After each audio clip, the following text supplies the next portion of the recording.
एकदा बघा, आपण ध्वनी बघायला चालू केलं होतं. ध्वनी कसा निर्माण होतो ते आपण सांगितलं. वस्तूवरती आघात केला की आपल्याला ध्वनी निर्मिती होते. बोलण्यातून ध्वनी निर्माण होतो. उपकरणातून आपण ध्वनी निर्माण करू शकतो. उदाहरणार्थ स्पीकर वगैरे आहेत. आणि कंपनामध्ये पण काय होतं, ध्वनीची निर्मिती होते. आणि त्याच्यामुळे काय होतं, माध्यमामध्ये जे कंप जातात त्यांच्यामध्ये संपीडन आणि विरलन असतं. संपीडन म्हणजे काय रे, तर उभ्या रेषा जवळ जवळ येतात त्यावेळी संपीडन म्हणजेच काय, रेणू एकमेकांच्या जवळ असतात. घनता वाढते, काय होते, घनता वाढते त्यावेळी संपीडन होतं. आणि लांब लांब रेषा जातात याचा अर्थ काय, रेणू एकमेकांपासून लांब जातात त्यावेळी घनता काय होते, कमी होते. घनता कमी होते म्हणजे थोडक्यात गर्दी कमी होते. काय होते, जिथं गर्दी कमी तिथं काय आहे, विरलन. आणि जिथं गर्दी जास्त तिथं काय आहे, संपीडन. मग नादकाट्यामध्ये आपण काय केलं बघा, नादकाट्याला ज्यावेळी आपटला जातो त्यावेळी त्याच्या भुजांमध्ये काय होते, कंप तयार होतात. आणि ते कंप तयार झाले की आपल्याला काय बघायला मिळतं, तर त्या कंपांमुळं त्याच्या जवळची हवा काय होते, तर कंपित होते. त्याच्यामध्ये पहिली गोष्ट म्हणजेच काय, जास्त दाब असणारा किंवा रेणू एकमेकांजवळ येतात त्यावेळी तिथं काय तयार होतं रे, संपीडन. ए भागामध्ये आपल्याला संपीडन झालेलं बघायला मिळतं. आणि त्यावेळी भुजा काय झालेल्या असतात रे, बाहेर दूर गेलेले असतात. काय गेलेले असतात, दूर गेलेले असतात. भुजा एकमेकांपासून लांब जातात. बघा इथं आपण लिहिलेलं आहे, भुजा एकमेकांपासून लांब जातात त्यावेळी ए भागावरील दाब काय होतो, वाढतो. आणि रेणू काय होतात रे, जवळ जवळ येतात. बघा ही महत्वाची गोष्ट आहे. आणि त्यावेळी काय तयार होतं, संपीडन. आणि भुजा ज्यावेळी एकमेकांच्या जवळ येतात त्यावेळी ए भागावरचा दाब काय होतो, कमी होतो. आणि त्यावेळी रेणू काय होतात रे, लांब लांब जातात त्यावेळी काय तयार होतं, विरळण तयार होतं. आणि बघा, ए भागातील संपीडन आणि बी भागाकडे सरकत जातं, ते हळूहळू पुढे सरकत जातं. असं सरकत जाणं, संपीडन विरलन असं सरकत जाण्याची सरकत जाण्याची क्रिया आहे. काय तयार होतात रे, ध्वनी तरंग तयार होतात. काय तयार होतात, ध्वनी तरंग तयार होतात. बघा ह्या गोष्टी आपण बघितल्या. त्याच्यानंतर आपल्याला काय बघायचं आहे, की ज्यावेळी ध्वनीचं प्रसारण होत असतं, ध्वनीचं प्रसारण होत असतं त्यावेळी माध्यम, ध्वनीचं प्रसारण आणि माध्यम यांचा काय संबंध आहे तो आपल्याला आता विचारात घ्यायचा आहे. कशाचं, ध्वनी प्रसारण आणि माध्यम. बघा, ध्वनी प्रसारण आणि माध्यम, जर आपण इथं महत्वाचा मुद्दा काय आहे, ध्वनी प्रसारित होतो म्हणजे काय होतं, तर बघा मगाशीच आपण म्हणलंय ध्वनी तरंग काय होतात रे, ध्वनी तरंग माध्यमातून पुढे सरकत जातात. काय होतात रे, पुढे सरकत जातात. आणि हे तरंग कुठपर्यंत जातात रे, कानापर्यंत पोहोचतात. आणि कानापर्यंत पोहोचले की कानापर्यंत पोहोचतात आणि आपल्याला ध्वनीचा आभास होतो. काय होतो, ध्वनीचा आभास. म्हणजे ध्वनी आपल्या कानापर्यंत पोहोचला की मेंदू त्याच्यावरती काय करतो, क्रिया करतो. आणि मेंदू त्याचं पूर्णपणे काय करतो रे, विश्लेषण करतो आणि आपल्याला तो आवाज ऐकायला येतो. हे आपण बघितलं. तर आता ध्वनी प्रसारण होण्यासाठी माध्यमाची गरज असते का, कशाची गरज, माध्यमाची गरज आहे का, गरज तर आहे. गरज काय आहे, आपल्याला आहे का, हे आपल्याला विचारायचं आहे. तर त्याच्यासाठी एक काय केलेलं आहे बघा, एक साधा सोपा काय केलेला आहे, प्रयोग. या प्रयोगामध्ये काय केलंय बघा, तर एक काचेची हंडी घेतली. बघा काचेच्या हंडीमध्ये काय टाकलंय, हंडीमध्ये एक विद्युत घंटी बसवली. काय बसवली, विद्युत घंटी बसवली. आता बघा विद्युत घंटी बसवली आणि त्याचं एक टोक आहे ते आपण म्हणजेच जे तोंड आहे ते बंद केलं. आणि दुसऱ्या बाजूला बघा, हंडीच्या दुसऱ्या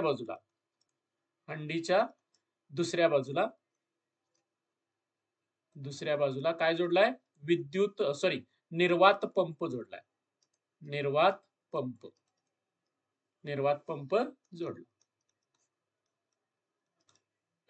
आता बघा काय करायचं आहे, तर पहिली क्रिया करायची आहे. याच्यामध्ये कोणत्याही प्रकारचं म्हणजे हवा त्याच्यामध्ये भरलेली आहे असंच लक्षात ठेवा. हवा भरलेली असताना पहिली गोष्ट म्हणजेच काय, हवा भरलेली असताना, बघा ह्या गोष्टी महत्वाच्या आहेत. हवा भरलेली असताना विद्युत घंटी वाजायला सुरुवात करायची. काय करायची, विद्युत घंटी सुरू करायची. काय करायची, विद्युत घंटी घंटी सुरू करणे. सुरू करणे. आता बघा, विद्युत घंटी सुरू केली ना तर त्या घंटीचा आवाज बाहेर ऐकायला येतो. घंटीचा आवाज बाहेर ऐकायला येतो. ठीक आहे. आता पुढली क्रिया चालू करायची ती म्हणजेच काय, निर्वात पंप चालू करायचा.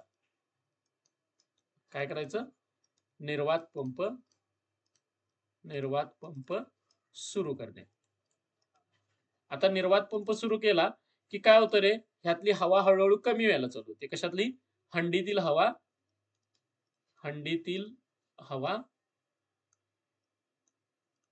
हळूहळू कमी होईल.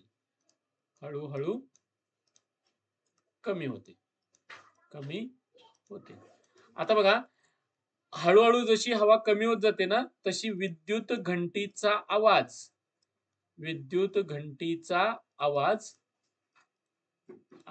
कमी होतो. काय होत जातो, कमी होत जातो. बघा, विद्युत घंटीचा आवाज कमी होत जातो. आणि जर पूर्ण हवा काढून घेतली,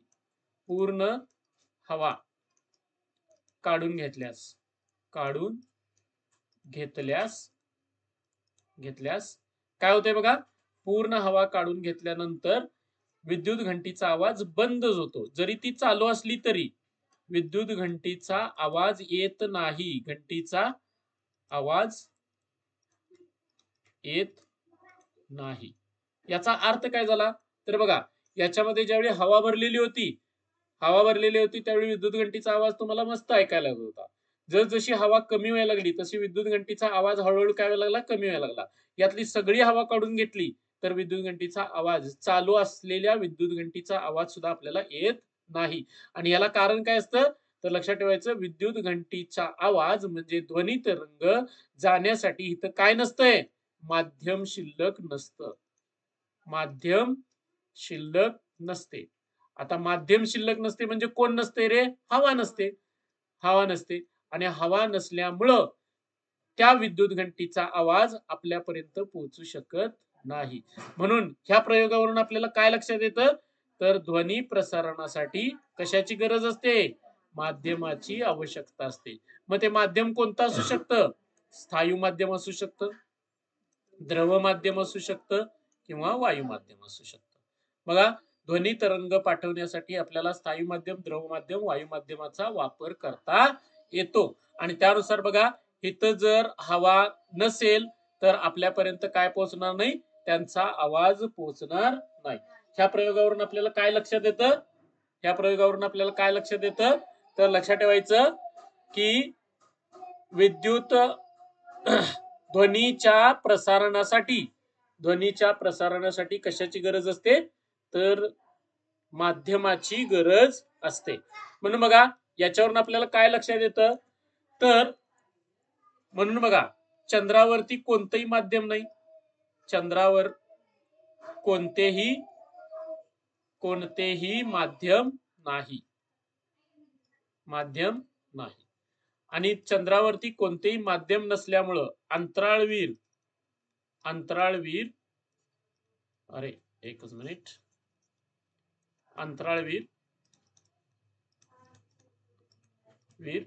जवळ जरी उभा राहून एकमेकांशी बोलायचा प्रयत्न केला, त्यांनी जवळ उभा राहून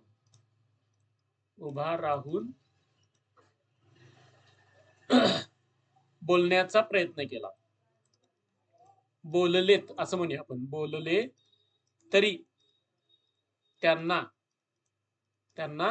एकमेकांचा आवाज ऐकू येत नाही. बघा, चंद्रावर कोणतेही माध्यम नसल्यामुळे ते अंतराळवीर एकमेकांच्या जवळ जरी उभा राहिले तरी त्यांना त्यांचा एकमेकांचा आवाज ऐकायला जात नाही. आता बघा, त्यासाठी ते काय करतात रे तर त्यासाठी अंतराळवीर काय करतात, भ्रमणध्वनीचा वापर करतात. थोडक्यात मोबाईल भ्रमणध्वनी म्हणजेच काय असतो, मोबाईलचा वापर केला जातो किंवा ते विशिष्ट संवादासाठी वापरलेलं तंत्रज्ञान, भ्रमणध्वनीमध्ये वापरलेलं लहरींच्या प्रसारणासाठीचा वापर केला जातो. आणि त्या लहरी ज्या असतात, लहरींना त्या लहरींना, कुठल्या लहरींना? भ्रमणध्वनीमध्ये वापरलेल्या लहरींना. बघा, भ्रमणध्वनी मध्ये विशिष्ट लहरींचा वापर होतो. कशाचा? विशिष्ट लहरींचा वापर होतो. त्यांना माध्यमाची गरज नसते.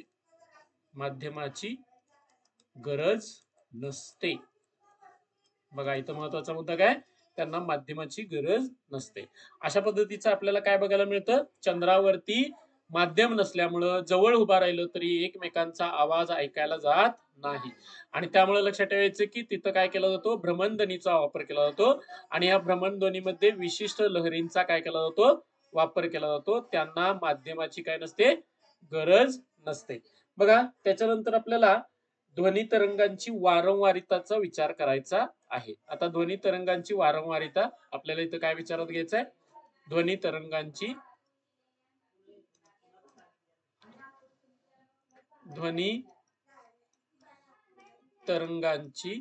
वारंवारिता.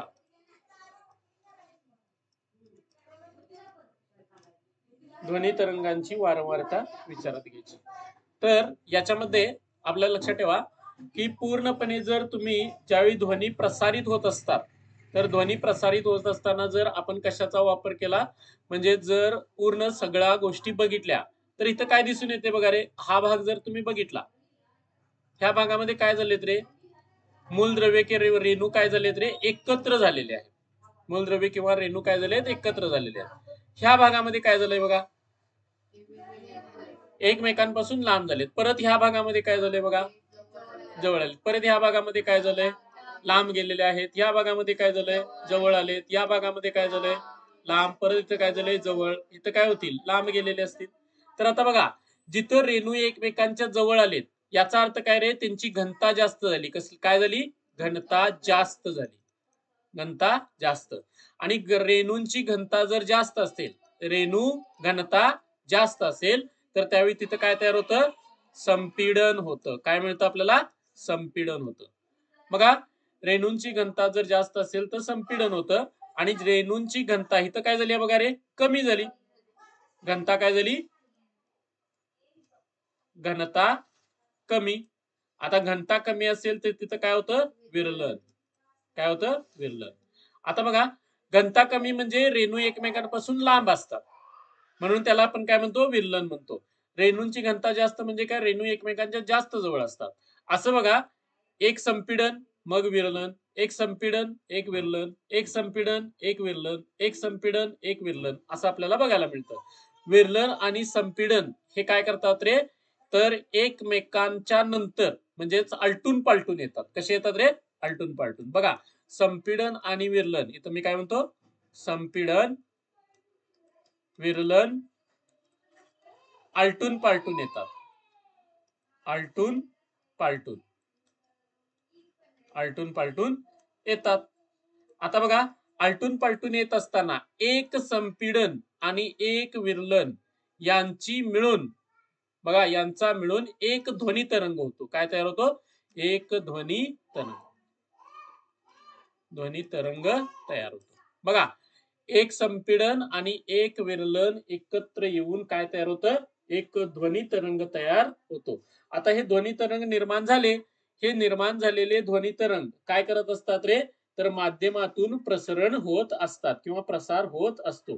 मग बघा, एका सेकंदाला हवेत निर्माण होणारे एकूण आवर्तन, आता बघा, विरलन आणि संपीडन मिळून काय तयार होतं रे? एक ध्वनी तरंग. त्यालाच काय म्हणायचं रे? एक आवर्तन म्हणायचं. काय म्हणायचं? आवर्तन. बघा, एक ध्वनी तरंग जो तयार होतो, एक म्हणतोय मी. ध्वनी तरंग म्हणजे पूर्ण सगळा, लक्षात ठेवायचं. परंतु त्याच्यामध्ये एक ध्वनी तरंग म्हणजेच काय? एक आवर्तन तयार होतं. आता आवर्तन का म्हणायचं? तर आवर्तनाचा अर्थ काय रे? पुन्हा पुन्हा येणे. आवर्तन म्हणजे काय रे? पुन्हा पुन्हा येणे.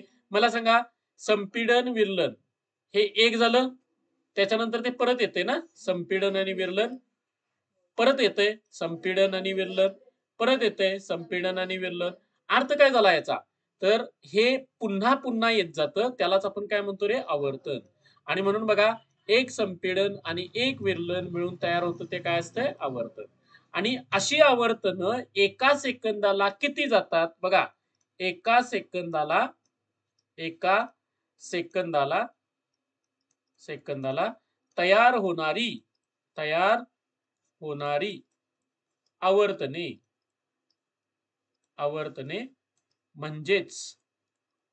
म्हणजेच वारंवारता बघा. वारंवारता म्हणजे काय रे, एका सेकंदाला किती आवर्तन तयार होतात. मग आता एका सेकंदाला जर एखाद्या ठिकाणी 10 आवर्तन तयार होत असतील तर त्याची वारंवारता किती झाली 10. एका सेकंदाला जर 15 आवर्तन तयार होत असतील तर त्याची वारंवारता किती झाली 15. एका सेकंदाला 20 आवर्तन होत असतील तर त्याची वारंवारता किती झाली 20. परंतु त्याला एक एकक आहे, त्याला हर्ट्झ म्हणतात. काय म्हटलं जातं, हर्ट्झ. त्याला HZ न दाखवतात. काय दाखवतात, HZ. म्हणून बघा, जर एका सेकंदाला 10 आवर्तन तयार होत असतील तर त्याची वारंवारता किती म्हणतात, 10 हर्ट्झ. काय म्हटलं जातं, 10 हर्ट्झ असं म्हटलं जातं.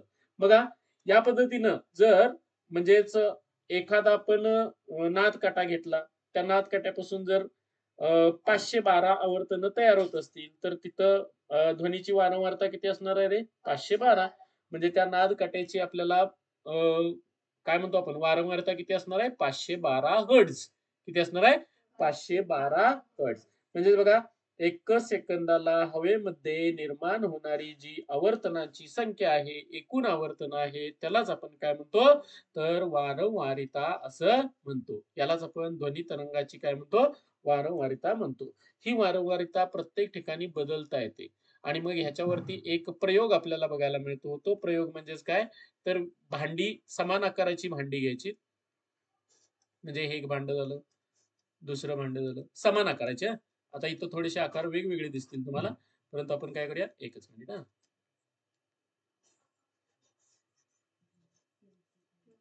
तर बघा, समान आकाराची आपण काय घेऊया, भांडी तयार करूया.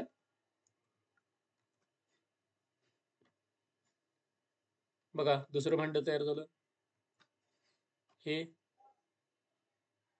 तिसरं भांड, हे काय झालं, चौथं भांड. ठीक आहे, समान आकाराची भांडी, 4 भांडी घेतली. बघा, आकार आता काही वेगवेगळे नाहीत, आता सगळ्यांचे आकार काय सारखेच आहेत. आणि प्रत्येकामध्ये जर तुम्ही काय भरलं, तर पाणी भरलं, किंवा प्रत्येकामध्ये एक कोणता पण द्रव पदार्थ भरला. आता भरत असताना वेगवेगळ्या ठिकाणी भरायचा. अरे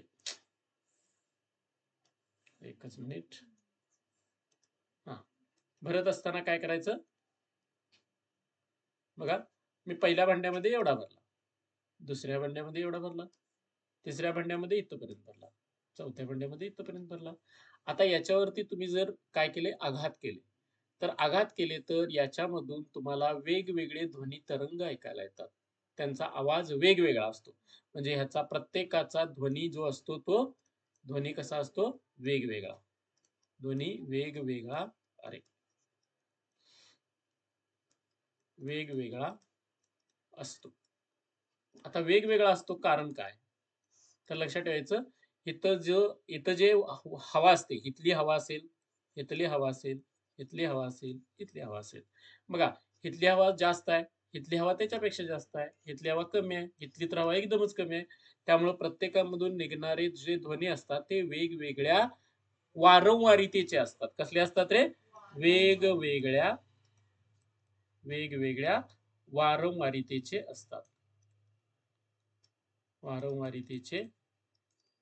असतात. आणि वेगवेगळ्या वारंवारितेचे असल्यामुळं काय होतं, त्यांच्यामधून निघणारा ध्वनी सुद्धा कसा असतो, वेगवेगळा असतो. त्यांच्यामधून निघणारा ध्वनी सुद्धा काय असतो, वेगवेगळा असतो. मग याचाच उपयोग आपल्याला कशामध्ये बघायला मिळतो, ध्वनी आणि संगीत.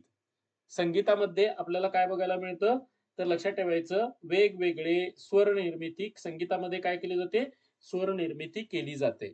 बघा, इथं आपण काय म्हणूया, अरे अरे अरे अरे ध्वनी आणि संगीताचा जर विचार केला, मी तर म्हणतो ध्वनी व संगीत. आता ध्वनी आणि संगीताचा जर तुम्ही विचार केला तर ध्वनी आणि संगीतामध्ये काय फरक पडतो, तर लक्षात ठेवायचं, ज्यावेळी एखाद्या ठिकाणी संगीत ऐकायला येत असतं त्यामध्ये वेगवेगळे स्वर निर्मिती होत असते. कशाची? स्वर निर्मिती होत असते. आता ही स्वर निर्मिती जी होत असते त्या स्वरांचे जे काय असतात? स्वरांची वारंवारिता, स्वरांची वारंवारिता ही वेगवेगळी असते. कशी असते? वेगवेगळी असते. बघा, स्वरांची वारंवारिता कशी असते? वेगवेगळी असते. मग त्याच्यामध्ये बघा, ही वारंवारिता आपल्याला तंतुवाद्य असतील, तंतुवाद्य. त्याच्यानंतर आपण काय म्हणतो, तंतुवाद्य असतील किंवा फुंकवाद्य असतील. अरे, फुंकवाद्य. बघा, तंतुवाद्य, फुंकवाद्य. आता तंतुवाद्य म्हणजेच काय? ज्यांच्यामध्ये तारेचा वापर होतो. कशाचा? तारेचा वापर. आणि फुंकवाद्य म्हणजेच काय? ज्याच्यामध्ये फुकलं जातं. काय केलं जातं? फुंकीचा वापर. आता तारवाद्य, तारेची वाद्य म्हणजे कोणती येतात रे? गिटार येतं, विणा येतो, सितार येतं, सितार. त्यानंतर आणि काय? व्हायोलिन येते, व्हायोलिन.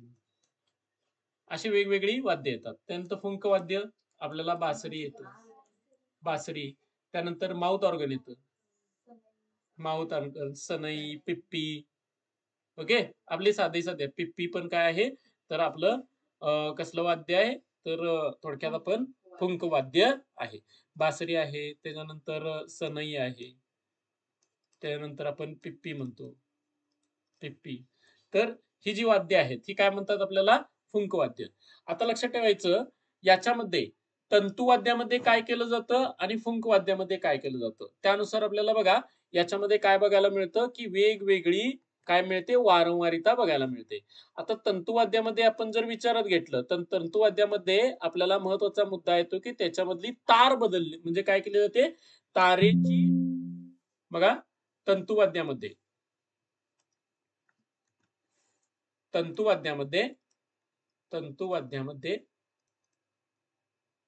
तारेची लांबी व तान बदलून स्वर निर्मिती केली जाते. स्वर निर्मिती केली जाते. तसंच तिला काय केलं जातं रे? छेडलं जातं. काय केलं जातं? छेडले जाते व ध्वनी निर्माण केला जातो. आता बघा, ज्यावेळी त्याला छेडलं जातं त्यावेळी ध्वनी निर्माण होत असतो. त्यावेळी त्या तारेची लांबी बदलली जाते किंवा त्याच्यातला ताण बदललेला असतो. ताण अगोदरच बदलून घ्यायचा असतो. म्हणजेच जर तुम्ही गिटार बघितलं, ठीक आहे, असं आपल्याला गिटार बघायला मिळेल. ठीक आहे, इथं बघा तुम्हाला अशी नॉब असतात इथं अशी, आणि त्या नॉबला काय केलेलं असतं? ह्याच्यावरती असतात ते ऍक्च्युली, आणि इथनं अशा तारा जोडलेल्या असतात. बरोबर आहे? अशा इकडपर्यंत त्या तारा असतात. तर लक्षात ठेवायचं, इथं नॉब असतो ना, तो आपण आवळून काय करू शकतो? ह्याच्यातलं दाब काय वाढवू शकतो? ताण वाढवू शकतो. एकदम टाईट करायची असेल, तार एकदम टाईट केली तर मात्र लक्षात ठेवायचं त्या पद्धतीनं ताण बदलून काय करू शकतो. आणि तारेची लांबी बदलण्यासाठी ना इथं फ्रेट्स असतात. फ्रेट्स म्हणजे असे कचके असतात बघा, बघितलेत का? तर लक्षात ठेवायचं, असे फ्रेट्स असतात. तुम्ही इथं जर दाबून धरलं तर इथून इथपर्यंतची तार काय होते? वापरात येते. आणि इथून इथपर्यंतची जर तार वापरात येत असेल तर त्याच्यामुळे वेगळा ध्वनी तरंग तयार होतो किंवा वेगळ्या वारंवारितेचा ध्वनी तरंग तयार होतो. जर समजा तुम्ही इथं पकडून ठेवलं तर काय होणार आहे? इथून इथपर्यंतची तार काय होते? वापरात येते आणि त्यावेळी वेगळा ध्वनी तरंग तयार होतो. असे आपल्याला काय बघायला मिळतात? इथं ध्वनी तरंग निर्माण झालेले बघायला मिळतात. मग हे ध्वनी तरंग कशामुळे तयार होत आहेत रे? तारेची लांबी, ताण बदलल्यामुळं आणि त्याला छेडल्यानंतर आपल्याला काय मिळतात? स्वर निर्मिती होते किंवा ध्वनीची निर्मिती होते. त्याची वारंवारिता कशी असते? वारंवारिता वेगळी असते. प्रत्येक ठिकाणची वारंवारिता वेगळी असते. त्यामुळे वेगवेगळे आवाज, स्वर ऐकायला आपल्याला येतात. बघा, कशामध्ये? तंतुवाद्यामध्ये. आणि फुंकवाद्यामध्ये काय केलं जातं? फुंकवाद्य. बघा, फुंक वाद्यांचा जर विचार केला तर याच्यामध्ये काय केलेलं असतं, उदाहरणार्थ आपण बासरी घेतली, बासरीवरती काय असतात रे, अशी होल्स असतात आणि एका बाजूला काय असतं, फुंकण्यासाठी होल असतं. इथं आपण कशाचा वापर करतो रे, तर तोंडानं आपण इथं फुंकत असतो. इथं तोंडानं काय करतो, फुंकतो. आणि फुंकल्यानंतर बघा याच्यावरती काय ठेवली जातात रे, बोटं ठेवली जातात. बरोबर ना? हे बोटानं काय केलं जातं, कव्हर केलं जातं. आणि ती बोटं उचलून तुम्ही कशाचा आकार बदलता, तर लक्षात ठेवायचं इथं असणाऱ्या हवेचा स्तंभ बदलला जातो. काय बदलला जातो? हवेचा स्तंभ. आणि हवेचा स्तंभ बदलला की त्याच्यामुळं काय होतं, त्याची वारंवारिता बदलते. वारंवारिता बदलली की आपल्याला वेगळा ध्वनी ऐकायला येतो. बघा काय काय आहे रे, हवेचा स्तंभ बदलला की त्याची वारंवारता बदलते, वारंवारता बदलली की त्याचा ध्वनी वेगळा ऐकायला येतो, म्हणजे स्वर वेगळा ऐकायला येतो. ध्वनी म्हणण्यापेक्षा आपण त्याला काय म्हणू शकतो, स्वर वेगळा ऐकायला येतो. बघा हे कशामध्ये होतंय रे, फुंकवाद्यामध्ये. फुंकवाद्यामध्ये बघा, जर तुम्ही इथलं बोट उचललं, इथलं बोट उचललं, उचललं तर काय होतंय रे, तुम्ही इथनं जे हवा फुकत असताना इथं सगळे उरलेले सगळे तुम्ही दाबून धरले, तर इथून येणारी हवा ना इथून बाहेर पडते आणि त्यामुळे केवढ्या फक्त स्तंभाचा वापर होतो, एवढ्याच स्तंभाचा वापर होतो. आणि एवढ्या स्तंभामुळे वेगवेगळा आवाज येतो. आता समजा तुम्ही इथलं बोट नाही उचललं, इथलं उचललं, काय होणार रे, इथून एवढ्या स्तंभाचा वापर होणार आणि त्यामुळे वेगळा आवाज येणार. जर तुम्ही इथलं बोट उचललं तर एवढ्या स्तंभाचा वापर होणार, वेगळा आवाज येणार. अशी वेगवेगळ्या ठिकाणी आपण जर बोटं उचलली तर त्या पद्धतीनं स्तंभ बदलतो आणि स्तंभ बदलला की काय होतंय, वेगळा ध्वनी किंवा स्वर आपल्याला ऐकायला येतो. हे आपली कोणती आहेत, फुंकवाद्य बघायला मिळतात. अशा पद्धतीनं ह्या वाद्यांमध्ये वेगवेगळ्या वारंवारिता तयार केल्या जातात. मग संगीतामध्ये टोटल आपल्याला काय म्हटलं जातं रे, तर लक्षात ठेवायचं संगीतामध्ये सप्तसूर असतात. काय असतात, सप्तसूर. सप्तसूर कोणते कोणते असतात रे, तर लक्षात ठेवायचं सा रे ग म प ध नि सा. इथं आपल्याला बघा मध्य सप्तकातील सा रे ग म प ध नि आणि परत येतं ते सा. कुठं येतो आपण, परत पहिल्या स्वरावरती येतो. कुठे येतो, पहिल्या स्वरावरती. तरी सुद्धा लक्षात ठेवायचं सा रे ग म प ध नि सा, तो शेवटचा स असतो ना तो मोठा असतो. मग लक्षात ठेवायचं प्रत्येकाची आवाजाची पट वेगळी आहे. तुम्ही जर हे वापरलं म्हणजेच हार्मोनियम बघितलं, हार्मोनियम बघितले, पेटी, पेटी, तर लक्षात ठेवायचं इकडं ना असे तुम्हाला असे हे बघायला मिळतात. बरोबर आहे, असे काळ्या कलरचे असे हे असतात बघा, असे तीन तीन असतात, गट असतात आणि त्याच्या बाजूला ना असे पांढरे असतात. इथे हे पांढरे असतात बाजूचे असतात. मग लक्षात ठेवायचं तुम्ही सूरपेटीच्या जर डाव्या बाजूला, म्हणजे ही डावी बाजू आहे समजा आणि ही उजवी बाजू आहे.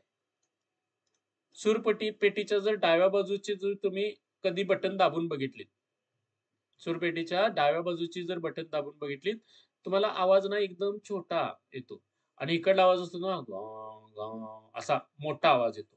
बघा कधीतरी ना जर भजनामध्ये भजन वगैरे घरामध्ये आलेलं असेल तर आपल्याला हे बघायला मिळतं. इकडला आवाज ना टी टी टी असा येतो आणि इकडला असा येतो. लक्षात ठेवायचं म्हणजे थोडासा घोगरा मोठा आवाज. इकडला जो आवाज आहे ना त्याला मोठी पट म्हणतात. मोठ्या पट्टीतला आवाज, मोठ्या पट्टीतला आवाज असतो आणि इकडे असतो ना तो छोट्या पट्टीतला असतो. कसा असतो, छोट्या पट्टीतला. इथं पट छोटी असते म्हणजे ह्या जर ह्याच्यामध्ये वाजवलं तर लक्षात ठेवायचं तो कमी छोट्या आवाजात गाणं म्हणणाऱ्या व्यक्तीसाठी इकडला आवाज येतो आणि मोठ्या पट्टीत आवाज म्हणजे एकदम असा मोठ्यानं ओरडणारा माणूस असेल तर त्यावेळी कोणत्या आहे तो मोठ्या पट्टीतला आवाजाचा वापर करावा लागतो. लक्षात ठेवा. मग त्यानुसार बघा प्रत्येक स्वराची वारंवारता आहे. सा ची वारंवारता किती आहे, 256 हर्ट्झ. कसं वाचायचं, 256 हर्ट्झ. रे ची वारंवारता किती आहे, 280 हर्ट्झ. ग ची वारंवारता किती आहे, 312 हर्ट्झ. म ची वारंवारता किती आहे, 346 हर्ट्झ. प ची वारंवारता 384 हर्ट्झ. ध ची वारंवारता 426 हर्ट्झ. नी ची वारंवारता 480 हर्ट्झ. बघा 256, 280, 312, 346, 384, 426, 480 अशा आपल्याला वारंवारता बघा वाढत गेल्यात ना, वाढत गेलेल्या आपल्याला वारंवारता बघायला मिळतात. सा रे ग म प ध नि सा. ओके, पधनी असे सप्तसूर येतात. किती असतात, सप्तसूर आपल्याला बघायला मिळतात. बघा या पद्धतीनं आपल्याला वेगवेगळ्या पद्धतीची वारंवारिता, वारंवारिता म्हणजे काय असतं रे, ध्वनी तरंगाची जी आवर्तनं असतात ती एका सेकंदाला किती जातात? 10 गेली तर 10 हर्ट्झ, 15 गेली तर 15 हर्ट्झ. इथं आपल्याला किती जात असणार आहेत रे? 256 जात असणार आहेत. त्यामुळे 256 हर्ट्झ. 280 आवर्तनं जातात. 312 आवर्तनं जातात. 346 आवर्तनं जातात. 384 आवर्तनं जातात. 400. आता एक आवर्तन कशापासून तयार होतं रे? एक आवर्तन कशापासून तयार होतं? संपीडन आणि विरलनापासून तयार होतं. विरलन. बघा हे आपण इथं बघितलंय. कुठं बघितलेलं आहे? इथं आहे बघा. संपीडन आणि विरलनापासून काय तयार होतं? आवर्तन. अशी किती आवर्तनं जातात इथं?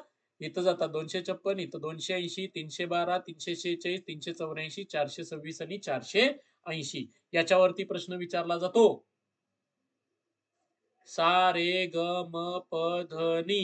तुम्हाला विचारतील काय? म ची वारंवारता किती? इथं आता समोर आहे म्हणून लक्षात येतंय. तिथं ही सगळी ह्यातली 4 कुठली पण असतात नाव. मग त्यावेळी आपल्याला वाटतं हे लिहू का ते लिहू? लक्षात ठेवा. म ची वारंवारता कसं म्हणणार बघा. सप्तसुरांमध्ये म या सप्तसुराची वारंवारिता किती? तर किती येते ती? 346 हर्ट्झ एवढी येते. हर्ट्झ म्हणजे काय? तर लक्षात ठेवायचं एका सेकंदाला जाणाऱ्या आवर्तनांची संख्या किंवा एकूण आवर्तन म्हणजे काय असतं? हर्ट्झ आपल्याला बघायला मिळतं. पहिल्यांदा हे लक्षात आलं का?